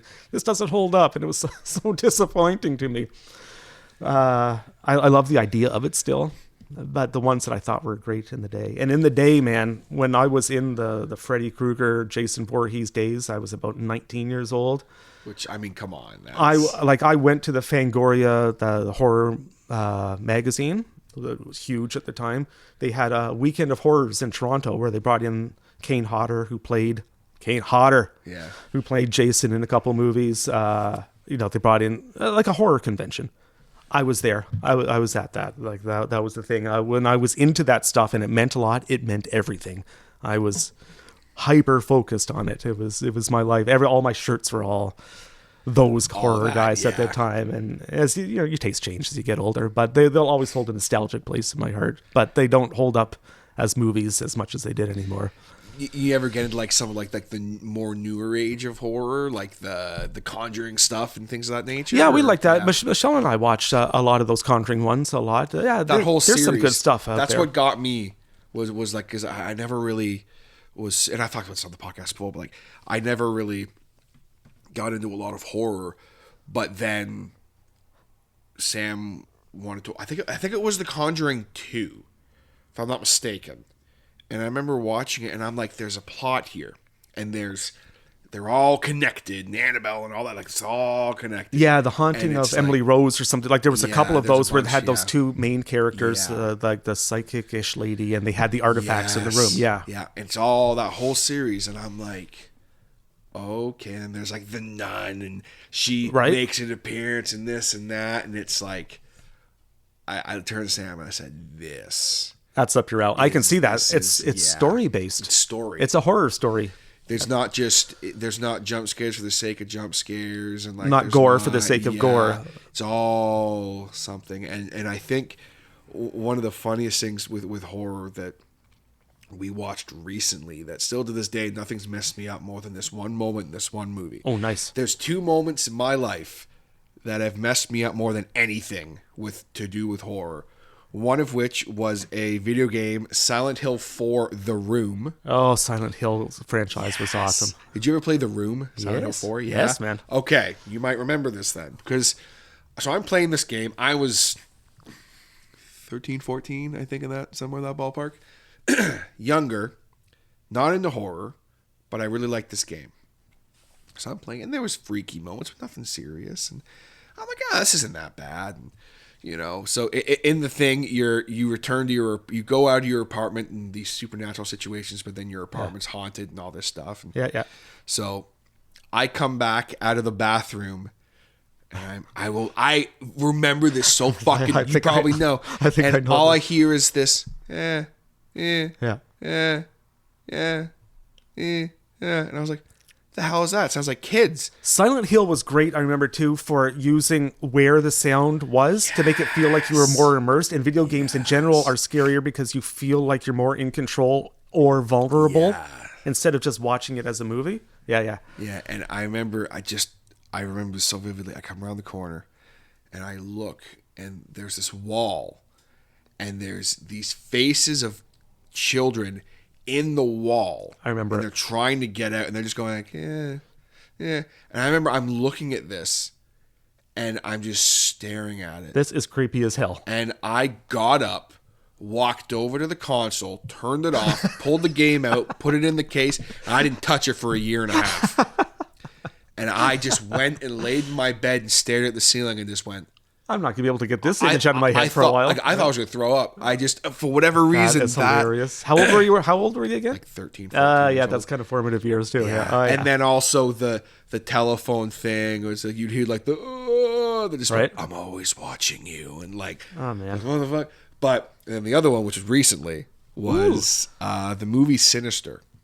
Oh no way! Which was kind of a random movie. It was good, but it wasn't amazing. Yeah, agreed. But we're watching this, and there's like the dude, whatever his name is. And I remember we're watching this, and Sam and I were watching it, and she's like, "This is boring." I think she fell asleep. She's like, "This sucks." And I'm watching it, and I'm totally invested at this point. And he has like the picture of the dude, and it's when, if you're familiar with Sinister, like yes. he's walking by the picture. Yes. And the guy turns and looks at him, and he's following him, right? But it's when there's this second where he stops and he looks directly at the camera. Yes. And I'm looking, and I wasn't expecting that. And he's just staring at the camera. I fucking paused the movie like I was done for the night. I was like, for whatever reason. He looked directly into my soul just now. For whatever reason. And it was like, I remember saying there, Sam, I was like, I paused it at that moment. I said, "Look at this." And she's like, "Okay." And I'm like, he is looking at me. And she's like, "Well, he's looking at the camera." I'm like, "No, he's not. He knows I'm here." Like, I remember it freaking You can feel your heart start to beat a little faster. I think I may not have been under the influence a little bit too, but like, I'm just like, he's looking directly at me. Like, I remember so vividly. I was just like, "Holy fuck." That's a fun moment. It's nice to find moments like that though, because they're hard to, especially for me. Like I've been trying to find the limits of pushing the envelope. So like it's got to be something that's fun whenever they come up again. That's funny. I remember Sinister not thinking it was particularly good either. It wasn't very good. But man, they had some good elements in it. They had a lot of potential for, and that was super creepy. I do remember that part. And like the intro, like the video that the guy's watching in the beginning with like the tree falling and the hang. Like it was a good premise overall, but like I remember just like that. And like that was recent, like that. Yeah, that's not that old. That's not that old. Fucked me up. And I was just, I never finished it. I remember I was just like, nope. Same with Silent Hill 4. Still to this day, neither are finished. Actually, no, sorry, I didn't finish Silent Hill 4, but I never finished Sinister. I just went nope. And I say that, and some people have made fun of me for that because they're like, it's not even that scary. And I'm like, you're right, but that moment.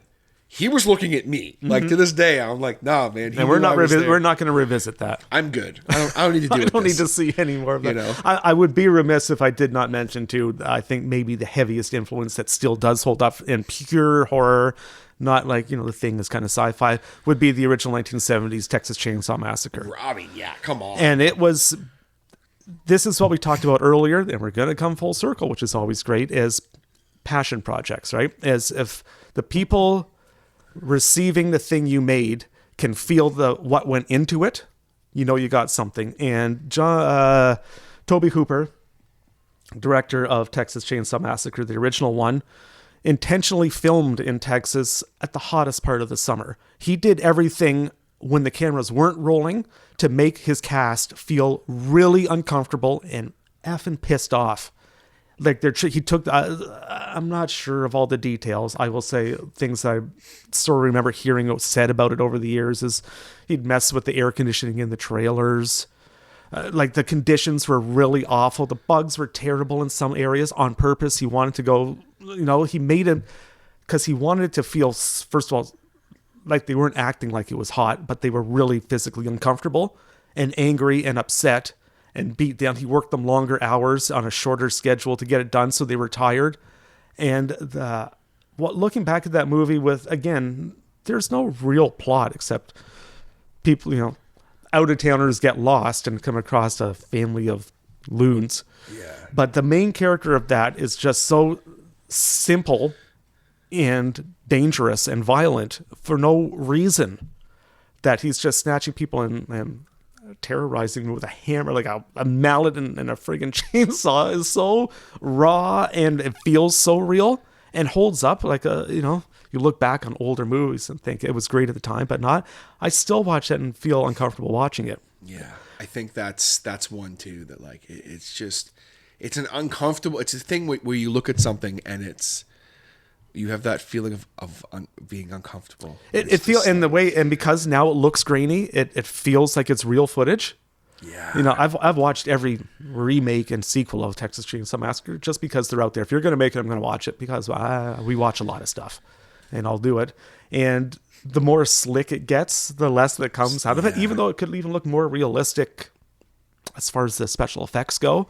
The feel of that original one can't be recaptured. The grain of the film that they used, everything about it feels like somebody was like filming this with a beta video camera from somewhere. Like this feels really uncomfortable, and that's what they were going for, and it's so effective. It's good filmmaking, I guess, more than anything that it. Yeah, he captured it. Yeah, when you can bring in that real raw, like there's nothing makes art more realistic than bringing in reality. Than realistic, right? It's that simple. Like, your brain knows it too. Your brain knows the difference, especially people who've worked in the industry, because it's all going to be special effects. No one's actually going to get hurt. Of course. But, you see a horror movie and you can watch it. You can get through the whole thing.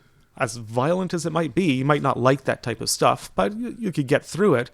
But watching footage of like an awful atrocity in the news, the war in Ukraine, or some of these terrible mass shootings, you're not even seeing, they're not showing the gore. You might see, like early in the Ukraine stuff, they showed a couple instances of just bodies in the street of civilians, and you didn't even see blood, but like it was pulled back a bit. But that stuff really affects you right in your soul, and you haven't even seen the horror of it, but it's your brain knows real when it see it. Looking at, So if you're making films or creating anything, music, anything, if you can get that real stuff, you can't make something synthetic that's going to be quite real. And speaking of that, The Fly, the original, the Fly with Jeff Goldblum.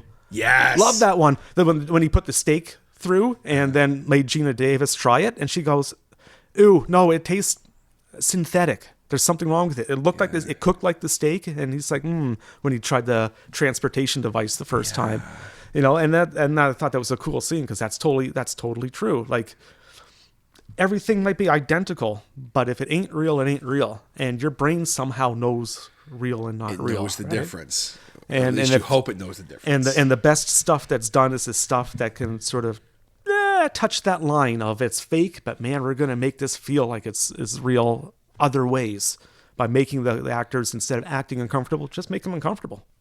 Well, it's kind of an asshole way to be, but effective. Speaking on music, I think one of my favorite stories that I ever saw unfold was Lamb of God with their album Sacrament. Yes. Walk With Me in Hell. Yes. Still on my playlist. It's my favorite Lamb of God album.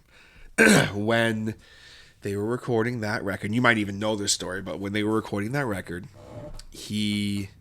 Randy was doing the vocal take for Walk With Me in Hell, and at the end of it, the producer there, the Machine, I don't know his real name, but he was like, "I want you to like be so out of breath and just tired at this because you're fighting this you're walking through hell, you're fighting this battle. That's a metaphor of the song, right? Yeah. And he's like, get out. Go run around the block 4 times. Right. And he was like, what? Go run around the block 4 times. So Randy went out with a dart in his mouth and ran around the block 4 times. I haven't heard this story. Huh? And he comes, it's in the video for the thing. I'll try and pull it up after. And he comes right, and he says, come right upstairs when you're done. Don't stop. He comes running up the stairs, running back into the booth. Lungs and Randy's just, and he goes, get that fucking mic in your face. Come on. And he just, like he's doing the ending of it. And he has nothing. And he keeps pushing the mic out of his face. He's like dry heaving. And he's like, get it back in your face. Like the producer's, he's shoving the mic into his face. Just come on. Like, no way. And getting something out of him, getting it out of him. And he hits that last note. He goes, give it all you. He hits that last note and he throws the microphone and he's sitting there like dry heaving. Yeah. And he's like, you all right, brother? Like, you all right? And Randy, like, I remember Randy being like mad at him. He was like, fuck you. But then like you listen to that last chorus of that song and it's like the fucking raw. It's so raw. Hey? Yeah. It's just awesome. It's one of my favorite ones with that. Like it's just that's successful producing, eh? Like that's getting something out of your guys, out of your project that is like, okay, this is going next level stuff. When you believe something or you have an idea that scares you, if you're writing a horror movie or something, whatever, and you're like, you know, oh, this is kind of freaky. Like, let me make a note of this. I find that's, again, when you base it in reality. Yeah. You're always, you know, all the real monsters in the world are usually human. Mm-hmm. Right. That's, you know, right. You base it. That's the kind of stuff I like. And then that's, I think it all comes full circle with a lot of what we've been talking about today. Like if you base things in reality and if you have a passion for what you're doing, like you can't not succeed. Exactly. It can't not be successful. It can't not be a great track. It can't not be a great moment in a movie or a whole movie. It can't not be a great poster. It can't not be a great podcast. If you're attacking it with as much gusto and passion as you got, it's going to translate. It's going to, again, it can't only be that. It has to be followed up with hard work and skill development. You have to have a bunch of people that know what they're doing. Your sound mixer has to know what he's doing. The guy, the sound rigger has to know how to position everything. You have to have decent equipment. You have to have a good program. You have to have honed your skills as a singer and producer. But once you're there and you have all those things behind you, that's what they say. There's no such thing as luck is when opportunity and preparation meet. Like you didn't get lucky. You were prepared and you had that chance. And so, okay, we're in the studio. You're in your recording room. I'm at my computer. We have this history of practice and passion about it. And now's the project that you're working on to apply all that stuff. And if that passion's always there, it can't not be good. It's impossible to fail. If you've been working hard at it and you feel that that's so many memes. I feel this shit in my soul, like, you know, whatever the memes are. But if you feel shit in your soul and you put that out, people are going to be drawn to it. It's impossible not to be. Mm-hmm. And people are going to be inspired. It's absolutely infectious too. People are going to say, I love that. And then you start getting the people that say, I have that it's still in my playlist. This is still a movie from the 70s I still watch and love. It sticks with you too. It never goes away. And people grow up thinking, I was so influenced by that Lamb of God album and that track. That's what made me want to get into music. Or that got me through difficult times in my life. Those stories are always tied to a project that has a base of passion because they felt that shit in their soul, the same shit you felt in your soul. Yeah. And it continues. And it makes them, if you're really lucky too, then you start inspiring future generations and other people to maybe, okay, this job at the en route is going to be a thing that's going to provide me the opportunity to do something else I want. This job digging ditches is going to provide me because I got inspired by somebody's passion to do my passion. Right. And it might be the same thing they did. That made me want to be a musician, or just the feeling you got from listening to that song stirred something in me that got me through a difficult time, or it's like, I want to apply that to this other thing that I love. So my flower arranging, that Lamb of God song sparked a passion in me that made me want to attack my passion, which happens to be flower arrangement, Or if which you're don't go yeah. together, but the passion sparked the thing in me that made me want to attack my thing. Or if you're sculpting dongs, like whatever it is. Man, like, sculpt the best dong you can. Sculpt the biggest, craziest dong you've ever seen in your life. And people will look at that dong or use that dong. And they'll say, this it'll person was inspire them. very passionate. This and it will passion, inspire them. this dong has not made me feel, this is the best I have felt in years. Is this what we've deteriorated to? Yeah, I know, beautiful. apparently. All right. Well, listen, man, I could talk to you for another 2 hours. Like, This might be a two-parter if you're not careful. Yeah, I mean, I'm gonna come back and we're gonna do like 6 or 7 parts of this, because we've only really just scratched the surface of your story, but like I think we've hit the nail on the head with so much stuff, and I think at the end of the day, that's a wonderful place to end off with. I think so too. And just I want to say again, for the record, I appreciate you. Everything you've done for me and everything you still do for me. And I love you like a brother. I love you like a brother. And honestly, man, it goes both ways. I haven't just helped you grow your thing. I feel like I've grown with you. My stuff has gotten better like yours has. Like we've cool sort to of, watch. we've grown together, and I try to feel like I grow with everybody I work with, because we're all getting better and we're all doing great shit. And I love it, man. But we're not even friends anymore. It's a family thing at this point. Like my dog fell in love with you. So shout out to Norm. Shout out to Norman. Norman Bates, Psycho, another great movie. Yes, hell yeah. Okay, let's do this again soon, and let's not wait another 350. No. Right? All right, good stuff. Episode 355 coming back though. Love it. Jason, thank you so much, brother. Thank you. Thanks for having me. All right, folks, there you have it. Nearly 7 years in the making, my chat with Jason Rees from Jaybird Digital Arts. I cannot tell you guys how happy I was to finally get to sit down with my brother and have that conversation. Jason, I love you, man. Thank you so much for everything you have done for me over the years and that you continue to do for me. It's not like, you're not going to be around for years to come. You're stuck with me whether you like it or not, buddy. I'm not going anywhere, and I'm not letting you go anywhere either. So get used to it.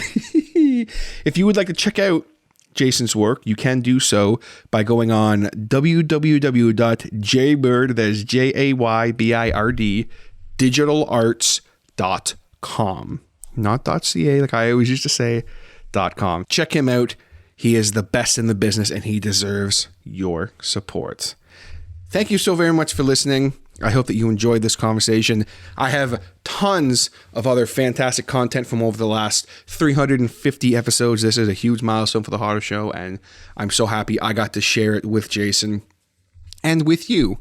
And if you enjoyed this conversation, be sure to hit that subscribe button regardless of how you are listening. If you're listening in on the Stitcher or on Castbox or YouTube or Spotify or Apple Podcasts or the Spreaker app, the iHeartRadio app, Spotify, whatever. I think I already said Spotify, but regardless of how you are listening, there are so many apps. You will find the Harder Show on there. Hit that subscribe button and set up for automatic downloads so that you do not ever miss an episode of the Harder Show. I very much appreciate it. And if you can leave a rating, 5-star ratings help this show grow. And it really truly means a lot to me if you guys would take the time to do that. And if you would like to support the show even more, check us out on Facebook, Instagram, and Twitter, all under The Harder Show. If you would like to come in contact with me for any reason, you can do so by emailing me at thehardershow@gmail.com. We have a Discord here at The Harder Show Camp, and we have a ton of fun on the Discord. I cannot tell you how much fun I have over at the Harder Show Discord. If you would like to join the Discord, hit me up. I'll send you a link. We have a lot of fun over there. And if you're sitting here thinking, I'd maybe love to go a step further to help out this Harder guy. He seems like a nice guy. I want to help him out a little bit more. Consider becoming a Hod Head.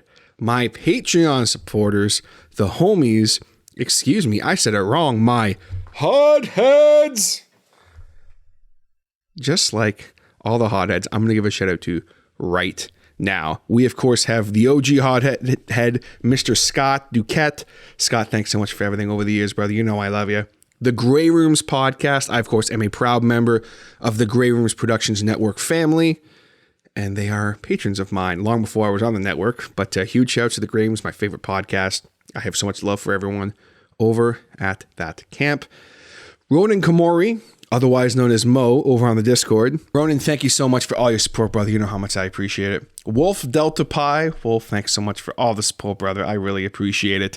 Eric Phones, who you actually have heard, if you are a patron, on the most recent edition of the Tapes of Trepidation, because he played actually the main character of that story, and he did such a killer job. I was so happy with it. Wolf Delta Pi also makes a bit of a quick cameo almost, but something tells me you'll hear him soon, so stay tuned for that. We, of course, have Mr. Arthur Unk, head writer of the Grey Rooms podcast. Arthur, thanks for everything, brother. You know how much I appreciate you. And, of course, Mike Quintero, who is a big supporter of this podcast and also is the host of the sensational horror narration podcast, Mike's Mystery Mansion. And I have a feeling you'll also hear Mike on future episodes of the Tapes of Trepidation over on the Patreon, as well as Mo or Ronan Kamori. So, shouts to everybody. And if you would like a little shout like that at the end of every single episode of The Harder Show, consider joining the Harder Show Patreon. And you'll also get exclusive access to the Tapes of Trepidation Horror Narration podcast, among other things. Check out the tiers. I've got a $1, $5, and $10 a month tier. Anything helps. Any money I make from this podcast goes directly back into the podcast, because I'm always trying to improve my audio. I'm always trying to improve the podcast any way that I can. And I appreciate all of the support either way. Even if you don't join the Patreon, I appreciate the hell out of the support. Thank you so very much. If you have been with me since episode 1, we are almost 7 years in. 350 official episodes of the show. Holy shit, right? Like, I can't believe that we're still kicking and we're rocking and rolling and we're still having so much fun, like this great episode. And like the episodes I have coming up for you guys over the next couple of weeks, I'm so excited. I am getting married in basically, under a month as I'm recording this. So it's going to be a busy and stressful rest of the month. But rest assured, I will be here and I will have content at least up until the week of my wedding, which is October 2nd. Might be taking that week off, but I think that's, I think that's pretty reasonable. So stay tuned for that. Either that or I'm going to have something really special lined up, but we'll cross that bridge when we come to it. A lot of other things going on in the old life of your boy Harder here, but I appreciate you guys stopping by and hanging out with me and Mr. Jason Rees for episode 350. Utterly amazing. Thank you so very much. And I will catch you next time on The Harder Show. Take it easy, guys.